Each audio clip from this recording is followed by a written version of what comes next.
Hey crew, it's Pitt, and I'm back with some more esoterica. Today we're diving back into the works of Carl Jung. This is Mysterium Cunctionis. We are reading aloud and discussing as we go along the various points brought to light by the text. It is not the format for everyone, but people do find value in it, so you are more than welcome to tag along as we continue our exploration.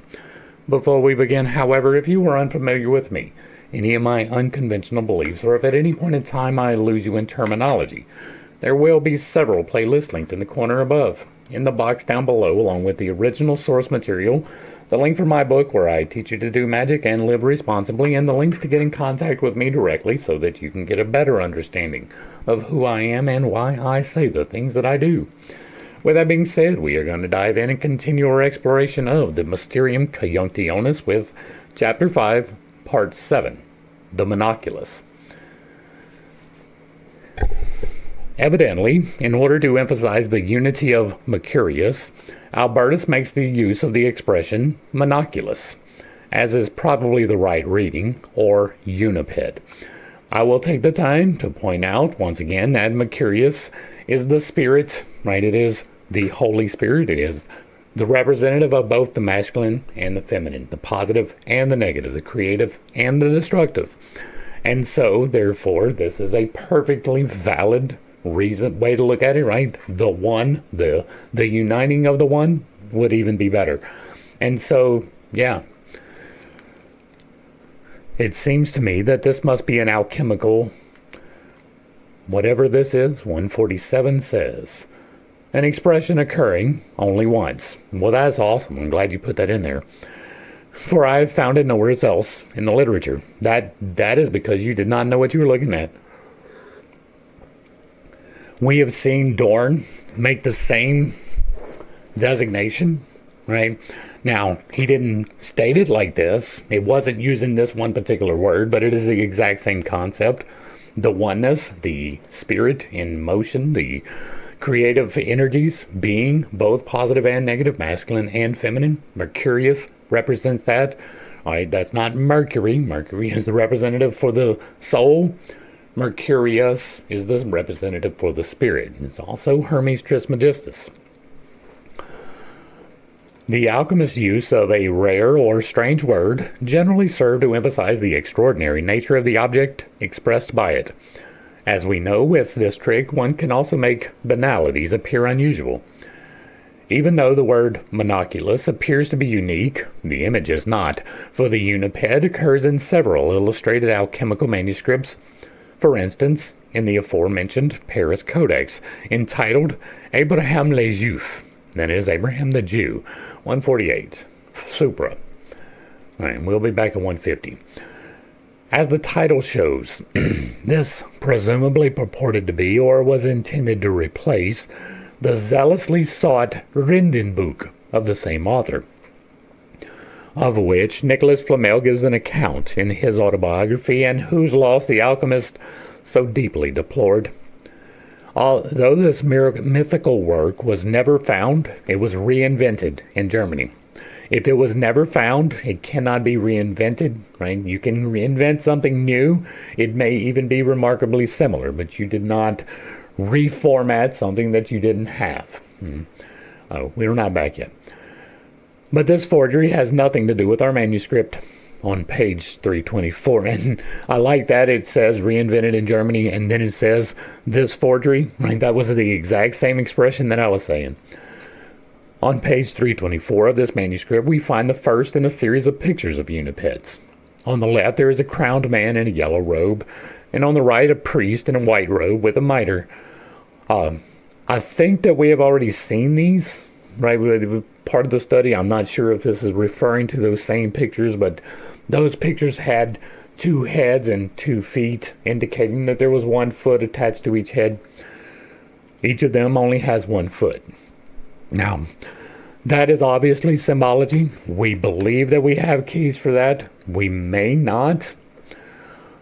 The inscription under the picture begins with the sign for Mercurius and runs. There, they make but one, Mercurius being the one. This refers to the preceding text.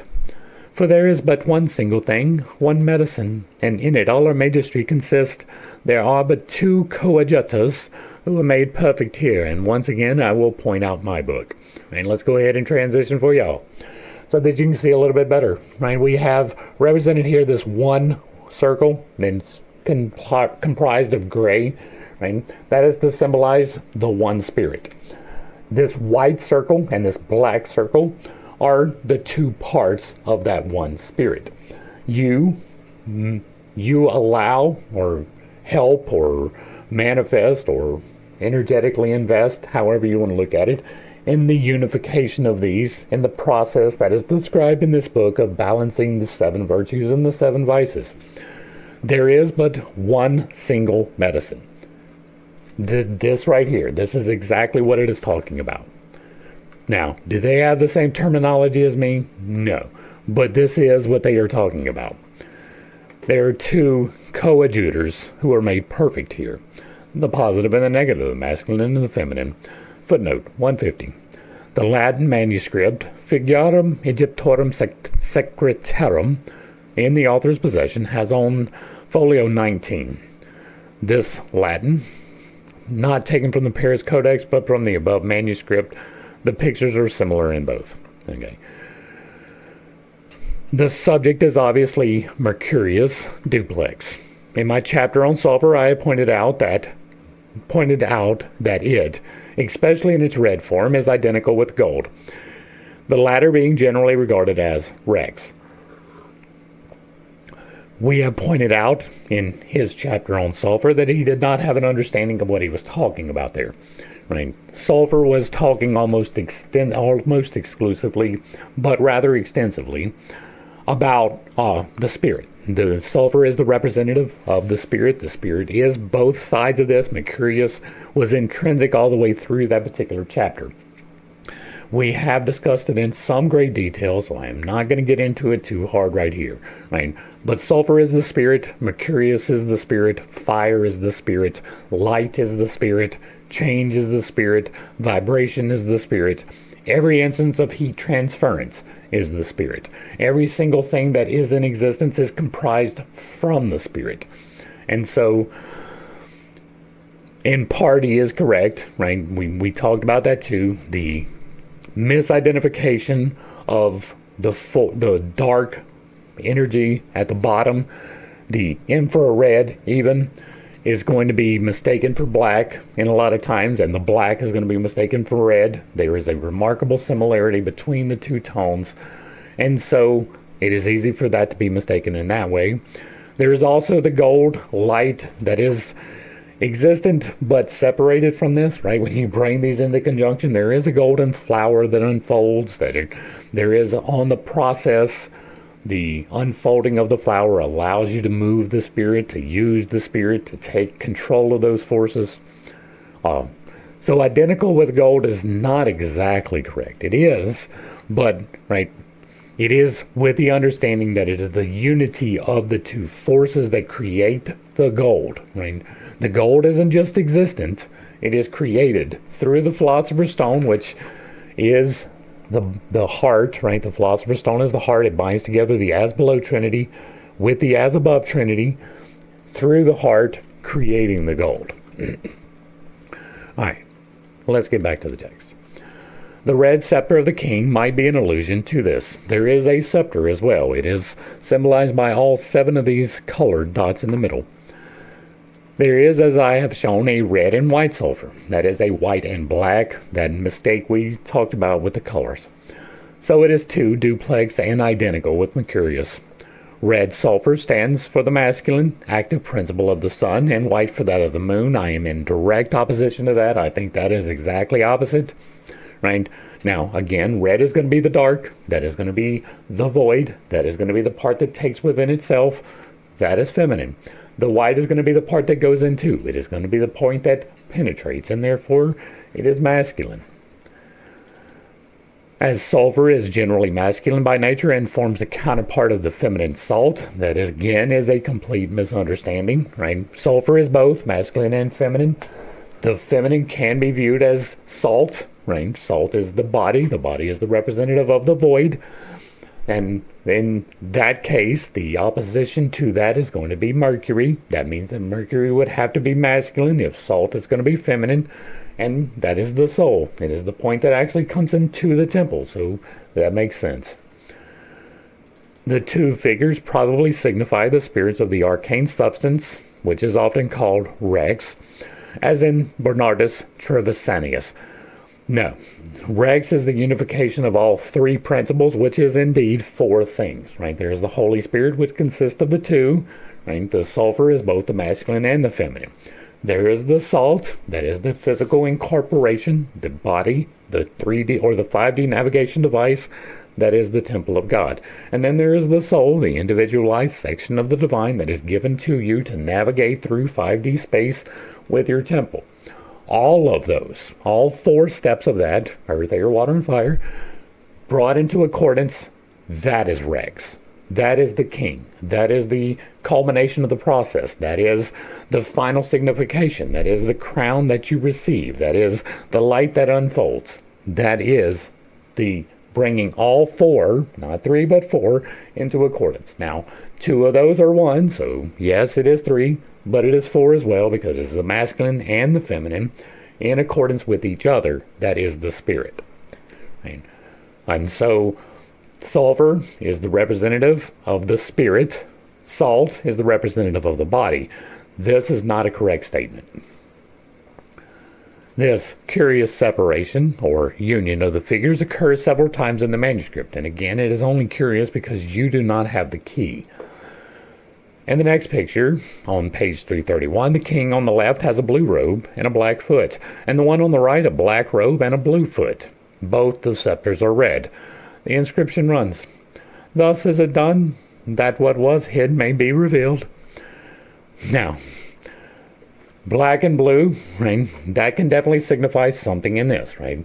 Black, as we have stated, can be mistaken for red because of infrared, right? That is the step below red. And there is blue, right? And purple and indigo are kind of similar to blue. This entire process at the top can be mistaken for blue. And so there is possibly a reference to black going up into blue. Now that is me reading into it, things that I would like to see, confirmation bias acknowledged. But the red, right, the red scepter can absolutely be a representative of the 7 chakras. Footnote 151. The corresponding picture bears the inscription Sic fit ut quod lutit patiet. This refers, as the preceding text makes clear, to the Negretto, which is about to ensue. Now, Negretto, as we have discussed quite extensively, is doing the shadow work, diving into the black so that you can bring the white. It is balancing, as you go along, the various points that we talk about in this book. The Negretto signifies the mortificato, putreficatio, solutio, separatio, and divisio, etc., a state of dissolution and decomposition that precedes the synthesis. Doing the shadow work is indeed dissolution and decomposition of the things that you used to believe, and it does indeed precede the synthesis. Synthesis is the unification of the product. I'm loving all of the confirmation bias that I'm getting from this. I'm loving it. I really am. This picture is followed by one showing the two figures separated, each with 2 feet. The figure on the left wears the spiritual crown, and the one on the right the temporal. The as above and the as below, you say? Corresponding, and then it is also signifying the second path, corresponding to the occult spiritual and earthly corporeal nature of sulfur. Yes, it is both, masculine and feminine. The figure on the left wears a robe, whose right half is blue and the left black. The one on the right, the reverse. They thus complement one another. Yes, they absolutely do. The text explains. The colors of the 9th year and half this month of January 1772 are represented by these 2 figures. Likewise by the mortification of our natural Mercurius and with the dead water reduced to another form. The inscription under the picture runs, a very long time, and by putrefaction, calcination, incineration, fixation, and coagulation, the materials become solid, but this comes to pass naturally after a very long time. This probably refers to the completion of the Negretto after a period of pregnancy, in example, to the complete separation of Mercurius, or the two sulfurs, or of their bodily and spiritual natures, corresponding to Dorn's extraction of the soul from the body, and the production of the unio mentalis. Now, I will point out that one of the only problems that I have with Dorn is the misunderstanding of soul and spirit. What he is talking about here is the spirit, right? And this entire thing is the same thing, right? The separation of the spirit and the two sulfurs, that is synonymous, that is the exact same thing, out of the as below and as above natures. This is exactly what I talk about. Maybe the terminology is not, but it is directly in concordance with what I already believe. According to the figure, the one figure, as regards its colors, is the mirror or image of the other. This indicates a relationship of complementarity between physis and spirit, so that one reflects the other. Footnote 152. Just as Albertus supposes that gold is silver inside and vice versa. Here, I would recall to the reader the dream of the black and white magicians discussed before. And here I will point out that we have already discussed this, right? The gold is silver, is quite literally talking about the spirit. Right? Again, right, there are a lot of different designations for this positive force. One of them is gold, one of them is white. Some people look at it as black. Right? It doesn't really matter how you designate it. What is being talked about right here is exactly that, right? The two sides of the same thing. Both gold and silver, by the way, are perfections in the metal, right? They are both 8. That, too, is probably the meaning of the manifestation of the hidden through the unio mentalis. That which is hidden in physis by projection is made conscious. Yes, becoming aware of the unconscious. I mean, that is what we have been talking about the whole time. That is the procedure. In the Negretto, the dark night of the soul, the psychic contents free themselves from their attachment to the body, and the nature and meaning of this connection are recognized. Yes. Now, here's a caveat, right? This dark night of the soul, this is generally speaking an involuntary thing, right? If you are getting to the dark night of the soul, then you are not taking part of the process willingly. It is happening to you due to circumstances and prearranged contracts. And so it is less of the dark night of the soul doing the contemplation if you are actively participating in it.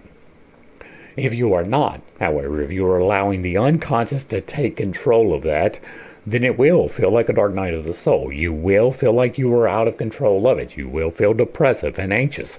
It is going to be a part of it. If you are actively participating, however, then you are recognizing that these things that come in that make you feel depressive or anxious are actually keys to let you know what is wrong in the situation. It is two different ways of looking at it. And the Negretto is perfectly fine. That is going through the darkness. That is darkening the light so that you can find light in the dark. Dark night of the soul is that you are feeling alone in the dark and you are searching for the light. And that is a little bit of a different feel to it. Right. In the next picture, the two figures are united again. Their colors and other attributes are the same. Each figure has only one blue foot. The inscription runs, "Wherefore, saith the philosopher, he obtaineth the art, who can manifest that which is hidden, and conceal that which is manifest." Yeah, and underneath, hic artem digne et concestuus. Here is the art worthily followed, or this man worthily followed the art. And the blue color after the yellow, which will lead to the complete blackness, or putrefaction after a long time. That is an interesting one, right? I do have these things, and if you are pulling from the dark up to, there is a yellow and there is a blue, right? This is reading into it, right? you're skipping the heart, which is the stone, but that even makes sense, right? If you get these three in line and then you start here and you get these three in line, the heart kind of falls that way for its own. I didn't do it that way, right? I went through the heart and then up the stack. So I'm not recommending that. I'm just saying that it is something that can be done. On page 337, the spiritual king from the previous picture is joined to a similarly crowned queen. He wears a black upper garment and a blue undergarment. His crown has a black rim, but the mitre-like part is gold, as in the previous picture. He has one blue foot, tipped with black as if he had dipped it in black paint. The green-clad queen has her hand on in his left sleeve, presumably indicating that she takes the place of the left, worldly or bodily, half of the king and appears as his better half, so to speak. Her feet are black. The text runs, "There comes about an inconstant fixation. Then, after a little, the soft hardens. The watery becomes earthy and dry. Thus a change of nature is made from one to the other, and a single color in the form of a black raven. And the sulfur of the male, Mercurius, and of the female have become of the same nature." Really? You don't say. Right? And the inconstant fixation, that is a mixture, right? That is not a permanent change that you would find from a compound, but instead a mixture. Like if you mix salt with water, that is easily extracted through evaporation. If you mix, what would be a good compound? Like even water. Water is a decent compound for it, right? You have to apply heat in order to extract from water the various elements that are intrinsic to it. Right? It is, well, I guess you have to apply heat to both of them, right? To evaporate the salt from the water. I don't know a good example, right? But it is the difference between a compound and a mixture, right? A compound occurs on a chemical level. It requires extra effort to separate, whereas a mixture is less of that. It is not required, like making tea, right? That would be a good one. It is a lot harder to extract the tea from the water than it is the salt. The inscription says, "Take therefore in God's almighty name this black earth, reduce it subtly, and it will become like the head of a raven." As if explaining the caput corvi, the text remarks that the Selini or Dormi is bound by the shepherds with garlands of flowers and all the colors of the rainbow. And, after quaffing his wine, he says, "I laugh at my bond. So say the philosophers that when the blackness appears, one must rejoice." I agree. 153. Pernity says of the putrefaction, "It uncovers for us the interior of the mixture and makes the hidden manifest. It is the death of accidentals, the first step to generation." This absolutely can be shadow work, right? It can be physical alchemy. I don't want to take away from that, but this is good for shadow work too, right? It uncovers for us the interior of the mixture, making the hidden manifest. What do you do in shadow work? You go discover the things that you have hidden about yourself. We talked yesterday about me being a monster, right? Being paid to hurt people and taking pleasure from it made me a monster, right? That was not something that I understood until I went to investigate it. It was only through investigation that I was able to make manifest this hidden facet of myself. That is the putrefaction, right? The taking that which rots and giving it the energy so that you can identify it, even. And so this, again, I am in agreement with. The text adds that Troy was reduced to ashes after 10 years of siege. This picture represents the union of the monoculus with the earth, the body. As the sulfur of the male Mercurius, he is a very active power. Footnote 154. The king's foot is the right one. This has always been regarded as masculine and luck-bringing.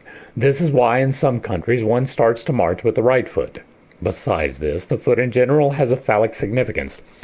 We are not one of those countries here in the United States. I have been in the military. I am a U.S. Navy veteran. I learned to march, and one of the very first things that you learn to march is when they say one, your left foot moves forward. As the sulfur of the male Mercurius, he is a very active power, for he is the red sulfur of the gold, or the active principle of the sun. The king in the saffron yellow robe was originally gold, and the sun has but has now become totally black. The Sol Niger, and even his blue robe, signifying heaven, is covered with a black one. Footnote 155. He himself has become the black earth referred to earlier. And again, I am in agreement. We'll be back at 159. Only the top of his crown displays the solar gold. Dame Earth wears the same crown, only it is all gold, and thus reveals that her nature is equivalent to his. Both are sulfur. One could call the sulfur of the king the spirit, which, hiding its light in the darkness, unites with the queen. Yeah. This earth is of a watery nature, corresponding to Genesis 1, 2, and 6. And the earth was without form and void, and the Spirit of God moved upon the face of the waters, and God said, "Let there be a firmament in the midst of the waters." That is a mistranslation. If that is confusing to you, you can fall back to Genesis, but I will tell you what it actually says. And the earth was without form and void, and the Spirit of the God moved upon the face of the waters, and God said, I am the firmament in the midst of the waters. Every single instance, every single one in Genesis where they say, "Let there be," is actually God saying, I am. Every single one of them. I am the light. I am the firmament. I am the separation of the waters. I am the animals and the beast and the birds. I am. That is what he said. And not only that, but the other side of that, when he says it is good, that is also I am. This is one of the major fundamental problems with the understanding of the Bible, right? I do not speak this idly. I understand that it is in direct contradiction to the current understanding and possibly any understanding ever. I do not care. I went back and looked to see what the word meant. That's what I did. Go back to Genesis. I have it linked. It is probably the third video, right? We have why the Bible cannot be the authority, what instead of the Bible, and then we'll begin the Bible study with Genesis 1. Go back and watch it. In this way, heaven can embrace the sea instead of the earth, and we may wind up revisiting that, because when I began the study and where I ended the study was completely different, and it may be worth time to go back and redo. We may recall the myth of Isis and Osiris. Isis copulated with the spirit of the dead Osiris, and from this union sprang the god of the mysteries, Harpocrates. Osiris plays a certain role in the ancient alchemical texts. The brother-sister or mother-son pair are sometimes called Isis and Osiris. 156. We are not back. We're back at 159. In Lepidorus, Osiris is lead as arcane substance and the principle of moisture. In Firmicus Maternus, he is the life principle. The alchemical interpretation of him as Mercurius has its parallel in the Nicene comparison of Osiris to Hermes. Oh wait, we were supposed to be back at 159. The life principle is the seeds of fruits are Osiris. Alright, and then 160 was at Hermes, and that is Osiris is also likened to the Logos, the corpse, and the grave. Well, there is no reason to have that as the same thing whatsoever, right? Logos is quite literally the manifestation of change. Right? There is the spirit, which is all things in existence, and then there is the Logos, which is all of those things moving. Not any particular person ever at any particular time. That is, again, one of those fundamental mistranslations that was definitely intentional in the book of John. And there is no reason to identify with the life principle, which actually fits here, right, with the corpse in the grave. Right? Now, obviously, the opposite side of life is death, but that would be more the spirit than it would be Logos. Right? That would be the removal of the Logos would create the corpse in the grave. All right. Like the latter, he was represented phallically, and this is significant in regard to the monoculus. 161, Hippolytus. Although there are no one-footed heroes in Greek mythology, names like Oedipus and Melampus, and ideas such as that of the one tooth and the one eye of Phorcys suggest something similar. We'll be back at 165 maybe? He is the dying and resurgent God-man, and hence a parallel to Christ. He is of a blackish color and was therefore called Aethiops. In Christian usage, the devil, and in alchemical language, the prima materia. This is awesome, right? The direct contradictions contained within here now. Christ and the devil are quite literally probably the exact same thing. If that is trouble for you, again, the Bible study, right? The bringing of the light bringer, the morning star, the evening star. There are a lot of remarkable similarities between the two figures. And to refer to either one of them in personification as the prima materia would be wild, right? Now, the logos and the spirits represent both sides of the prima materia. That which is formed from, and the forming of that from, is the spirit and the logos. The positive and the negative, the masculine and the feminine, Mercurius. Anything outside of those designations, not as much. This antithesis is characteristic of the Mercurius duplex. Wine as the blood of Osiris occurs in the magical text 166. Yeah, we're not back yet. In the Egyptian text, Osiris had a sun and moon nature and was therefore hermaphroditic like Mercurius. Corvus, crow or raven, or caput corvi, raven's head, is the traditional name for the Negretto, Nox, Melancholia, etc. It can also, as pars pro toto, mean a capital thing or principle. As, for instance, the caput mortuum, which originally meant the head of the Black Osiris. 168. See Lippmann. But later, Mercurius Philosophorum, who like him undergoes death and resurrection and transformation into an incorruptible state.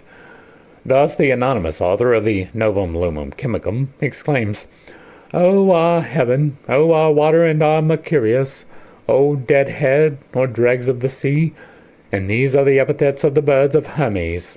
Footnote 169. The bird of Hermes is usually the goose. Really? Really?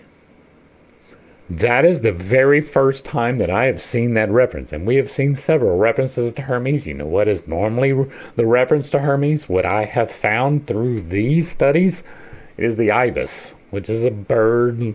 Right, it is the cowshed bird is what we call them down here. It's got a long beak, small head, long neck, small body, long feet. That would be the representative of Hermes in almost every single instance that I have found.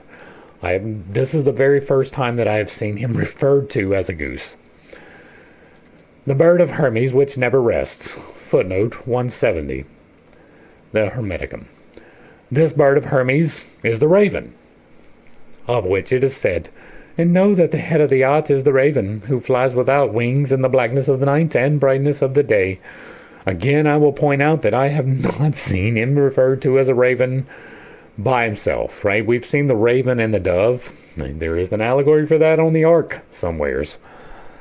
7171, let's see. That is from the Philosophorum. We'll be back at 173. He is restless, unsleeping spirit, our aerial and volatile stone, a being of contradictory nature. He is the heaven, and at the same time the scum of the sea.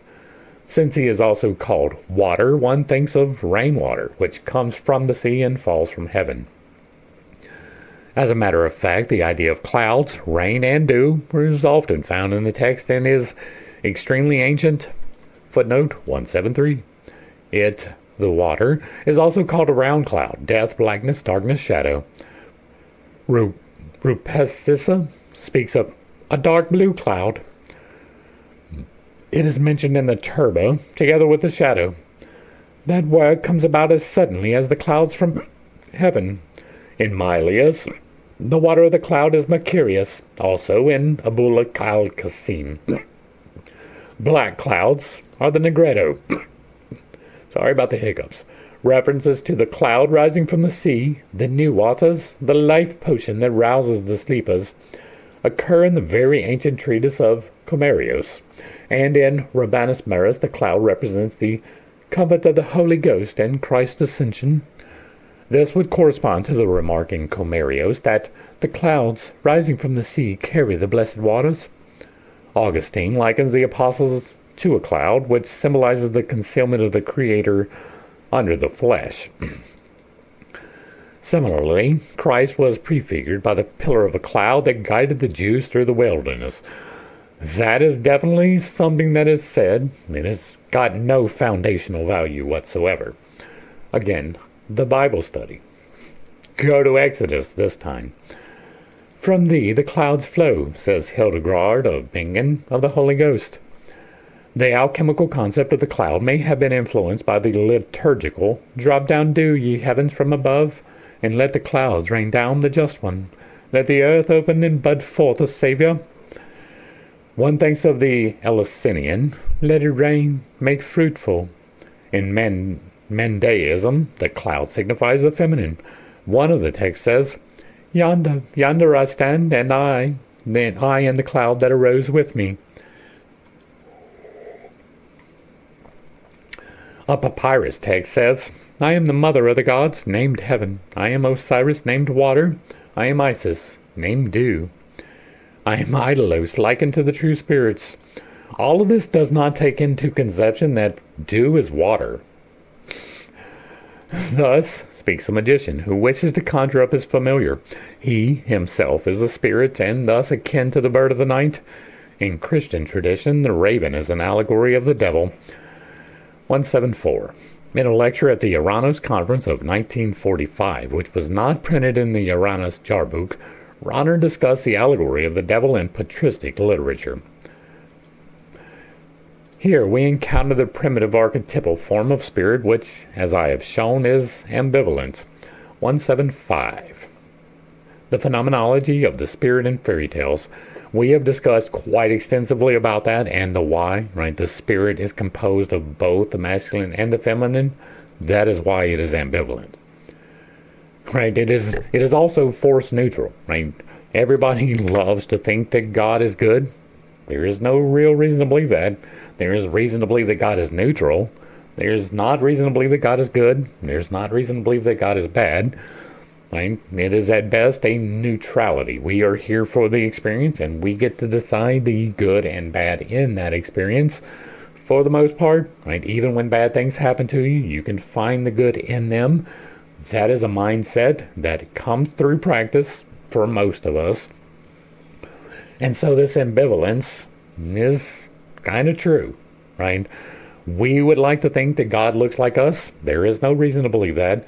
We would like to think that he thinks like us. There is no reason to believe that. We like to give him attributes that seem positive because that seems like something we would like to have. But again, there is no reason for that. This ambivalence or antagonism also appears in the ancient Egyptian pair of brothers, Osiris and Set, and in the Ebionite opposition of Christ and Satan.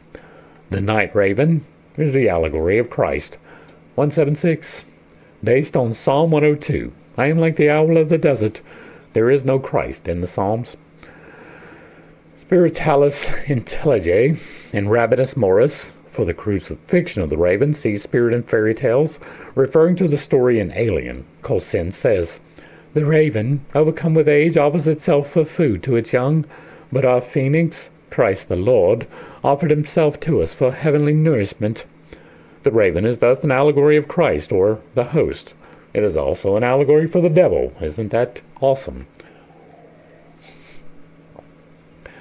Nowadays, the caput mortorum, or colcathar, denotes the brownish-red peroxide of iron which remains in the retort after the distillation of sulfuric acid from iron sulfate. Footnote 177. From the Oxford English Dictionary. We'll be back at 180. whereas the caput Osiris was black and was therefore called caput corvi. The Aquarium Sapientium compares it with Christ, whose visage was so marred more than any man. Isaiah 52:14, and I will point out, if you go to Isaiah, you will find that just like there is no Christ in Psalms, there is no Christ in Isaiah. 178. No, we're not back for 180. The blackening usually took 40 days, corresponding to the 40 days between Easter and Ascension, or Christ's 40 days fast in the wilderness, or the 40-year wanderings of the Jews in the desert. Another thing that almost certainly did not occur. Once again, see Exodus. In the heat of the Negretto, the anima media natura holds dominion. The old philosophers called this blackness the raven's head, or the black sun. Footnote 180. The Arte Chimica mentions that in this connection a Trinitarian image of three suns, black, white, and red. The commentary to Tractus Aureus remarks that there are three ravens on the mountain of the philosophers, the black, which is the head of the odds, the white, which is the middle, and the red, which brings all things to an end. Concilium Conjugii even mentions the quaternity of ravens. In the book of El Habib, Mary says that the red male, in example the sulfur, should be recognized as the head of the world. Those are all allegories. Like I said, these designations don't necessarily have to correspond, right? You can move the order of these colors however you like. I put them this way for reasons. I have my reasons. They are logically consistent to me. They signify the variety of things, right? The colors of the rainbow, the octave. It signifies the as below, which is the bodily urges, the as above, which is the spiritual urges, and the binding together of them. And black, white, the binder being red, well, that can be mistaken for gold. We've seen red taken for gold. In that case, it is fine. Now, red for me is going to signify the love-wrath connection, but that is arguing pedantics. The anima media natura corresponds to the Platonic world soul and the wisdom of the Old Testament. Footnote 181. Mylius comments that if Lucifer had within him the anima media natura, or God, it would not have been cast into hell. Yeah, there's a whole lot of problems with that. Like a whole lot of problems, and I'm not even going to begin to unpack them. Fall back to the Bible studies. There is no hell. In this state, the sun is surrounded by the anima media natura and is therefore black. It is a state of incubation or pregnancy. Great importance was attached to the blackness as the starting point of the work. I agree, but I consider that to be shadow work. Right? Beginning in the void is the process that I outline. Footnote 182. When you see your matter going black, rejoice, for that is the beginning of the work. The raven's head is the beginning of the work. Generally, it was called the raven. Footnote 183. It is called antimony, pitch, coal, the raven's head, lead, burnt copper, and burnt ivory. All of those actually make sense, right? There is a darkness. 185 is when we will return. In our context, the interpretation of the Negretto as terra, earth, is significant. Negretto would be the void. The void and the earth can be synonyms, right? The prima materia from which it is drawn is the void. The earth was drawn from the void, but the earth represents the prima materia from which we are drawn. And so it is a representative of the void, where the sun is the representative of the penetrating light. In our context, like the anima media natura, or wisdom, earth is the principle feminine. I am in agreement with that. It is the earth which, in Genesis, appeared out of the waters, but it was also the terra damnata. 185, 186. 185 is, and thus you have two elements. First, water by itself, and then earth from the water. We'll be back at 190. The caput mortuum, or caput corvi, is the head of the black Osiris, or Ethiopian, and also of the Moor in the chemical wedding.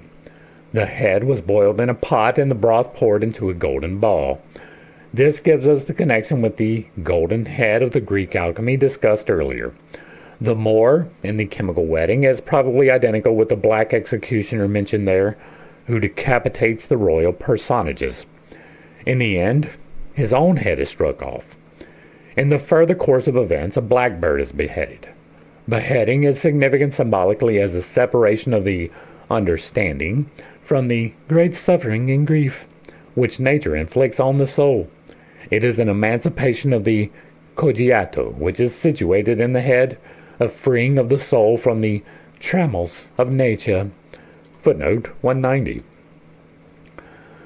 See the Liber Plat Quart from the Theatrica Chemicum. Concerning the Sabaean magical rite of decapitation, see the Visions of Zosimos. We'll be back at 192. Freeing the soul from the trammels of nature is making the allegorical gold, right? Finding the good and the bad. Its purpose is to bring about, as in Dorn, a unio mentalis in the overcoming of the body, and I am in agreement with that. That is what we do. The Moor, or Ethiopian, is the black sinful man. There are reasons why they did that designation, whom St. Hilary compared to the raven. The raven made in the form of the sinner. Footnote 191. We're not back yet, right? I think it was 192. Yeah. Okay. In the chemical wedding, there is a black king, and in the schema 24, Mylius represents the relation of the king and queen under the symbol of the two ravens fighting. Footnote 192. The ravens are the black souls of the kings and queen. See the story of Aristeus, who saw his soul fly out of his mouth in the shape of a raven. The raven is the black soul symbol. The dove is the bright one. We talked about that earlier. There is a battle between the raven and the dove in the chemical wedding. There is a battle that leads to assimilation. Just as the raven symbolizes man's black soul, so the caput corvi represents the head or skull, which, in Sabaean alchemy, served as the vessel of transformation. You should not be using skulls in physical alchemy. It works in mental alchemy because you are doing the work in your skull, but you should not be doing work in a skull outside of yourself. 193. The vessel necessary in this work must be round in shape, that the artifacts may be the transformer of this firmament and of the brain pan. The Sabaeans were suspected of magical practices that presuppose the killing of a man. The brain pan, or the head of the element man, therefore, has a somewhat sinister aspect. Any time you are using the physical pieces of people or animals, you are doing it wrong. We talked about that quite extensively in the last video. If you are doing blood magic, and blood magic is not just blood, it is blood, spit, semen, vaginal fluids, anything that you take from a living being, if you are using that in magical practices, you're being stupid. They need a human skull because it contained the brain, and this was the seat of understanding. That is stupid. And does the understanding exist in that organ because it rules the soul and assists her liberation? 194. The upper place is the brain, and this is the seat of understanding. The corpus rotundum built the skull about itself as a stronghold, girt itself with this armor and opened windows in it. That is internal alchemy. An example, the five senses. But the corpus rotundum, the living being, the form of forms, and the genus of genera is man. Now, there is the divine aura, right? The divine aura is the conjunction between the positive and the negative. That is the round in which you live. If you extend your arms all the way and you turn your hand where it's like this, not like that, but like this. This point right here is an emanation point. This is another emanation point. There's one at the base of your feet. And if you stick it out like this all the way and you draw a perfect circle all the way around where it touches your hands on both sides and your feet, and you turn that into a sphere, that is quite literally the spirit that surrounds you. It is your divine chakra. That is the rotundum. Right now there is the rotundum, that is the brain, that where you do the alchemy within yourself. But this is the same. You do the alchemy and push it out, like manifestation practices, bring the as below and the as above into accordance, and then you move the energies through the heart into the divine. That is quite literally doing the alchemy in the rotundum. The living being, the form and forms of the genus of genera is man. 195. Ibid. The rotundum. 196. The vessel is made round after the fashion of the upper and lower worlds, for it is eminently suited to that thing whose generation is sought in it, for a thing is bound by its like. The rotundum obviously refers not to the empirical, but to the round or whole man, the Greek. Afterwards, he drew the soul to the higher world, that he might give her freedom. The higher world has always had an effect in man, which consists in the perfect inspiration of man at his death, nor shall he fail to reach the firmament until that which proceedeth from the higher world returns to its place. 197. Drawing the soul to the higher world. Again, I will, confirmation bias acknowledged, point out that that is my book. 197. That is a page. The higher world is the world of worlds, obviously the mundus potentialis of Dorn, who was inspired by this text as his use of ideas of the stronghold, castrum sapientiae, 198. Seeing now that gleaming and impregnable stronghold, truth is an impregnable stronghold. In this citadel is contained the true treasure which is taken hence after death. The castle is an allegory of Mary. That is a bad allegory. Dorn distinguishes 4 strongholds, placed as it were on top of one another. The lowest is of crystal and shelters philosophical love. The second is of silver and contains Sophia, wisdom. The third is of diamond, adamantia, and only a few get there who are taken up by the will of God. The fourth is golden, but not perceptible to the senses. I cannot wait to get to Dorn. A place of eternal felicity, free from care and filled with every manner of eternal joy. The 4 stages of transformation in the Liber Quattuorum, discussed in psychology and alchemy. We've said before that there can be different designations for this. This is Dorn giving us his. Right?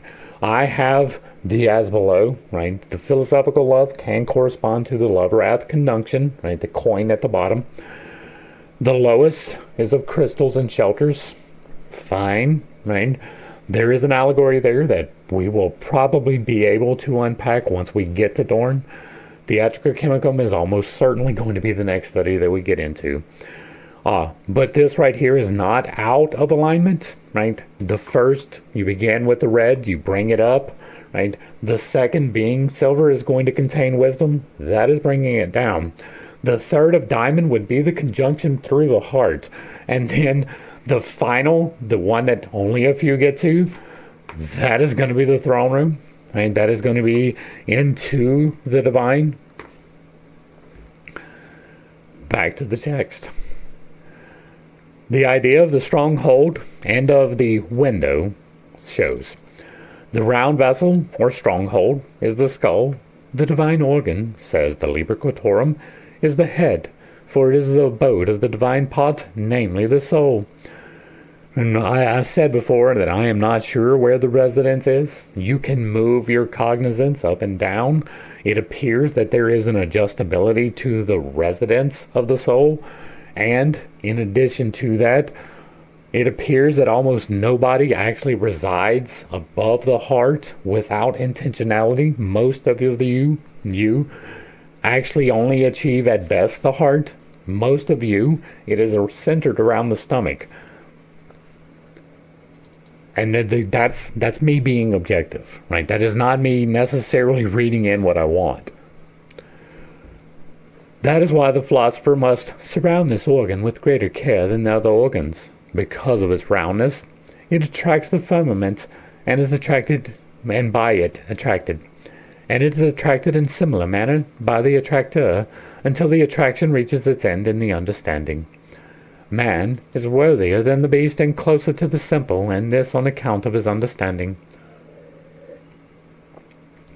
The simple, simplex or rex simplex, is the one. Footnote 199.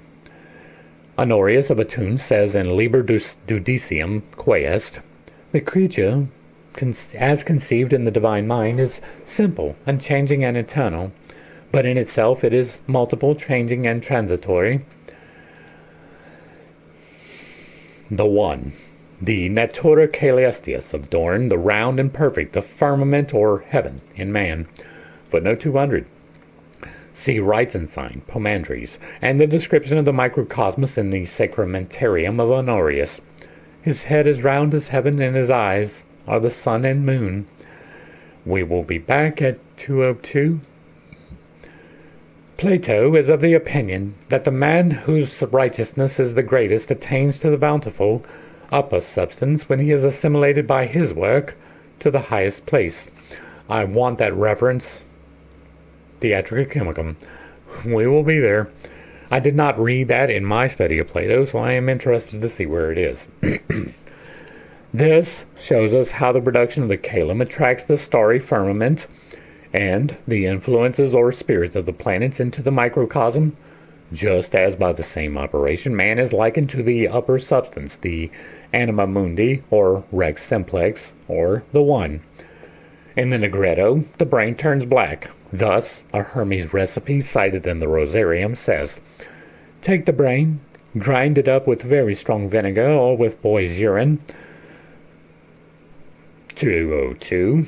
Again, if you are using fluids, you are doing it wrong. Both synonyms for the aqua permanens. Until it turns black.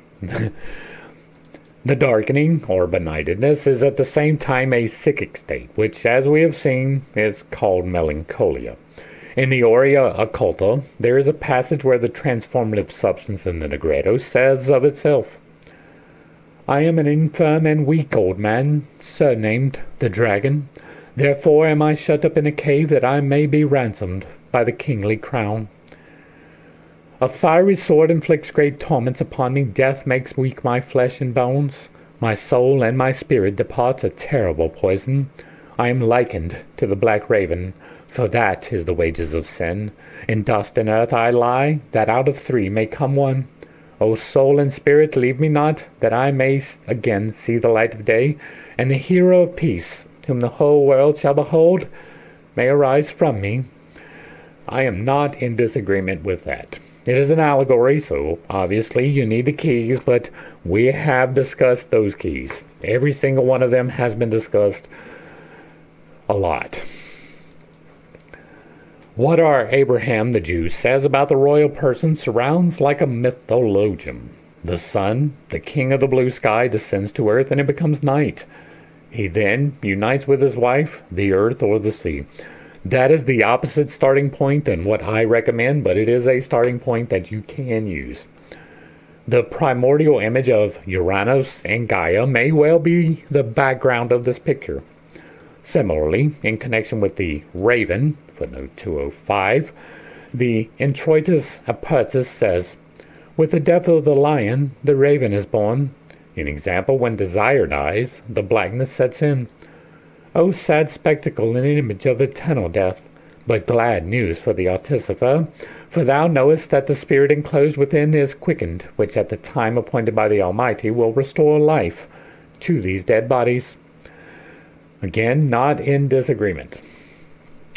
Similarly, in connection with the raven as the name for this situation, we must consider the creative night mentioned in an Orphic hymn, which calls it a bird with black wings that was fertilized by the wind. That, again, is a different way of saying the same allegory that we have hammered so much, masculine and feminine. The product of this union was the silver egg, which in the Orphic view contained heaven above and the earth below. Silver can be mistaken for green, and was therefore a cosmos in itself. An example, the microcosm. In alchemy, it is the philosophical egg. The French alchemists of the 18th century were familiar with the king, the hot red sulfur of the gold, and called it Osiris. The moist aquosum they called Isis. Osiris was the fire hidden in nature, the igneous principle which animates all things. That would be the light that penetrates. Footnote 206. Usually in better accord with ancient tradition, he is the moist principle. I don't care about tradition. Isis was the passive and material principle of all things, therefore the void. The dismemberment of Osiris corresponded to the solutio, putredatio, etc. Of this, dom pernity, footnote 207, and as a reference, we will not be back till 210. Of this, dom pernity, the source of these statements, says, the solution of the body is the coagulation of the spirit. The blackness pertains to Isis. Apuleius says that she was clad in a shining robe of the deepest black. If heaven or the sun incline to her, they are covered in blackness. Again, the void. The relation of alchemical fantasies to the primordial images of Greek mythology is too well known for me to document it. The cosmogonic brother-sister incest, like the creation itself, has been from ancient times the prototype of the alchemist's great work. Yet we seek the Greco-Roman tradition in vain for the traces of the wonder-working monoculus. We find him perhaps in Vedic mythology, and in a form that is highly significant for our context, namely, as an attribute of the sun god Rohita, red sun, who was called the one-footed goat, footnote 210. Like the high-climbing goat, the he-goat in general has a sexual significance, as has the foot. In view of the conjunctio situation, this aspect is not without importance. See the paragraph concerning Mercurialis. In hymn 13:1 of the Artha-Veda, he is praised together with his wife Rohini. Of her it says, rise up, O steed, that art within the waters, the void, and the steed that is within the waters is risen up. Again, the void. 211. Hymn of the Artha-Veda. A kapata is also a 1-foot verse meter. The ekapad has the subsidiary meaning of herd driver, shepherd, and unborn, eternal. See MacDonald. The hymn begins with this invocation to Rohini, who is thereby united with Rohita after he has climbed to his highest place in heaven, up the stack, so to speak. The parallel with our French text is so striking that one would have to infer its literary dependence if there were any way of proving that the author was acquainted with the Artha-Veda. This proof is next to impossible, as Indian literature was not known in the West at all until the turn of the 18th century. We have found that to be untrue. Right? It is almost certain that most of the alchemy, a very large part of both Judaism and Christianity, actually probably derives from the Vedas. If that is unfamiliar, see any of the works of Blavatsky. And then, only in the form of the Opunicat of Anquetil de Perron, footnote 212, the Openkat was published between 1802 and 1804, first German in 1808. A collection of Upanishads in Persian, which he had translated into Latin, 213. It had a great influence on Schopenhauer. In the Openhat, there is a section entitled Openhat Narin, which is an excerpt from the Artha-Veda, but there is nothing about it in the Ekapad. We'll be back at 216. The Artha-Veda was translated only in the second half of the 19th century. 214. Now, again, this is all with the Eurocentric view, right? This is taking out the fact that the Jewish religion derives from Hinduism, almost certainly, right? There is just too many correlations from pre-existent texts, much older than anything existent from the Jewish peoples. And so it is almost certain, nothing is certain, but that is an almost certainty that it actually derived from the Hinduism. This is an Eurocentric view, right? It wasn't translated into English and recorded in something that we have, right? That doesn't mean that it wasn't taken, translated, and the proof lost. It doesn't mean that it wasn't taken, translated, and the proof destroyed, which is probably the case. If we wish to explain the parallel at all, we have to infer an archetypal connection. And also, right, Up until the 18th century, there was, as I love to point out, a very good chance that if you had in your possession anything of a Hindu derivative, you would probably have your head separated from your body. And that would have been merciful according to the church. From all this, it appears that our picture represents the union of the spirit with material reality. It is not the common gold that enters into combination, but the spirit of the gold, only the right half of the king, so to speak. The queen is a sulfur, like him, an extract or spirit of earth or water, and therefore a chthonic spirit. The male spirit corresponds to Dorn's substantia colistis, that is, to knowledge of the inner light, the self or imago Dei, which is here united with its chthonic counterpoint, the feminine spirit of the unconscious. Empirically, this is personified in the psychological anima figure, who is not to be confused with the anima of our medieval philosophers, which was merely a philosophical anima vegetativa, the ligament of body and spirit. It is rather the alchemical king who corresponds to the psychological anima, 215. See Eon. Accordingly, the conjunctio appears here as a union of consciousness, spirit. Differentiated by self-knowledge, yes, with a spirit abstracted from previously unconscious contents, yes. One could also regard the latter as a quintessence of fantasy images that enter consciousness either spontaneously or through active imagination and, in their totality, represent a moral or intellectual viewpoint contrasting with or compensating that of consciousness. Yes. To begin with, however, these images are anything but moral or intellectual.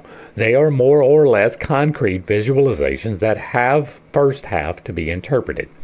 That is true. The alchemists used them more as technical terms for expressing the mysterious properties which he attributed to his chemical substances. The psychologist, on the contrary, regards them not as allegories, but as genuine symbols pointing to psychic contents that are not known but are merely suspected in the background, to the impulses and ideas forces of the unconscious. He starts from the fact that connections which are not based on sense experience derive from fantasy creations which in turn have psychic causes. These causes cannot be perceived directly, but are discovered only by deduction. In this work, the psychologist has the support of modern fantasy material. It is produced in abundance in psychoses, dreams, and in active imagination during treatment, and makes accurate investigations possible because the author of the fantasies can always be questioned. In this way, the psychic causes can be established. The images often show such a striking resemblance to mythological motifs that one cannot help regarding the causes of the individual fantasies as identical with those that determine the collective and mythological images.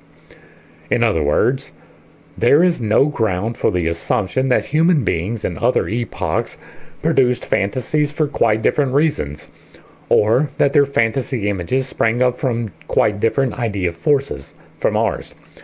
This brings up a point that I often hammer home, right?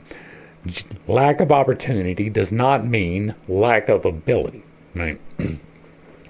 Just because a particular people has not been experienced or exposed to a particular technology doesn't mean that they can't come to the knowledge of that technology. That is something that was not a common understanding. I'm not even sure that it is a common understanding, but it is something that is true, right? Just because you have not the experience with something does not mean that you cannot be trained in it. There are instances, right? A fully 1/3 of the human population has a cognition level that is so low that it is not able to advance concepts, right? They can perform menial tasks for the most part, but deep contemplation is simply beyond some people. They will not and cannot get it simply because that is their experience and that is why they are here.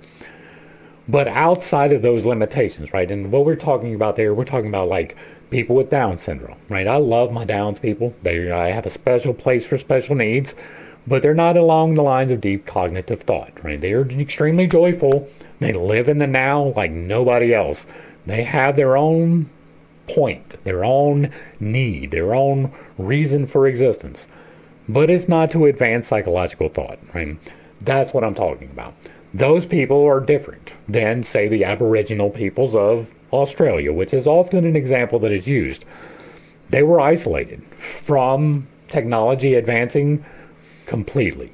They didn't know about ships. They didn't know about boats. They didn't know about bows and arrows. They didn't know about all of these things that we did. And then we got to Australia and we're like, oh, these people don't have the capacity to understand. And that's just simply not true. They just were never exposed to it. Right? That's kind of what this is, right? There is no ground for the assumption that human beings in other epochs produce fantasies for different reasons. And people do that. They're like, well, they didn't think about things the way that we do, and so therefore they had to have had some completely different reason. And I stand upon people have been the same. Right? People have pretty much the same motivations that they always have. They want to be provided for. They want to be safe and secure in their own self. That is very true for most of humanity, and it has always been so. The only difference is the ability to do so and the understanding thereof. And so there is no reason to believe that people who lived 200,000 years ago were incapable of understanding things simply because they have not been exposed to it. It can be ascertained with reasonable certainty from the literary records of the past that at least the universal human facts were felt and thought about in very much the same way at all times, and that is in accordance with what I just talked about. Were this not so, all intelligent historiography and all understanding of historical texts would be impossible.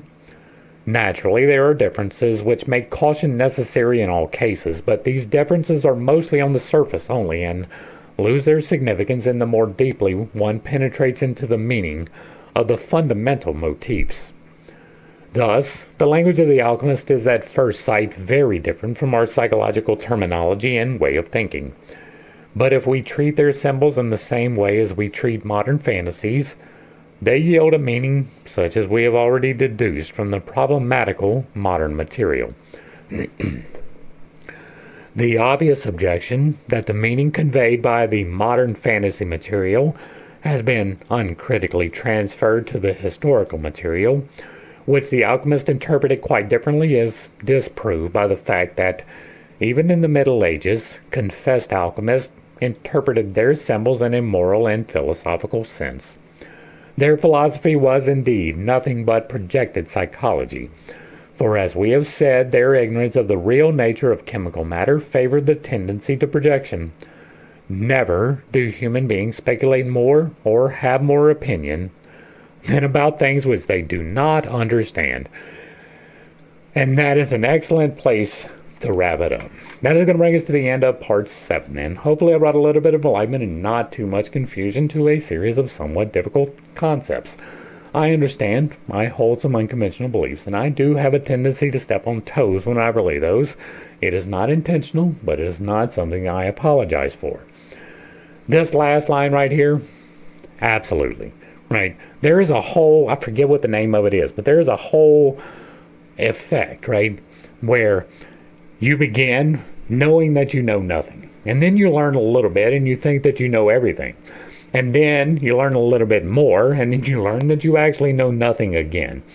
And then the dangerous part of that is the part where you think that you know something, right? Even me, right? I have to acknowledge this for myself. That is one of the reasons why I say so often confirmation bias acknowledged. I have to realize that even though I feel like I have a fairly good understanding, there may be times where there is something that I just simply don't get. I feel like I'm fairly good at identifying that, right? I'll be like, I don't have the key for that. Obviously there's a key, but I just don't have it. But you see this writ large across humanity every single day. The latest example, and I'm going to use this one because it came up this morning, right? Taylor Swift has put out an album here recently, and I'm not a fan of Taylor Swift. I find that most of her stances are completely ignorant about pretty much anything, right? Pretty much anything that she speaks aloud upon, she is completely uneducated about. And so I have personal objections to her for that reason. But she put out an album, and for the first time in her life, she's in a happy, stable relationship.